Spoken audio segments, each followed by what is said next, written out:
That's the brave step. You can never reconcile with someone from whom you stole something if the starting point is not returning what you stole. Yeah, absolutely. And that's the weakness of our system. And we've all been swallowed into this nice, polite, liberal talk of reconciliation in which black people bend over backwards, breaking their backs to accommodate people who don't feel sorry. And young people, for me now, we've got to decide now.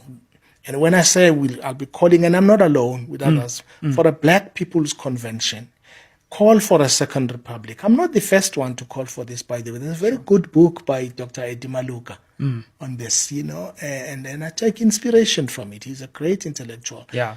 But you have to start afresh. Yeah. And since the reason I never talk about political parties, and I have great friends in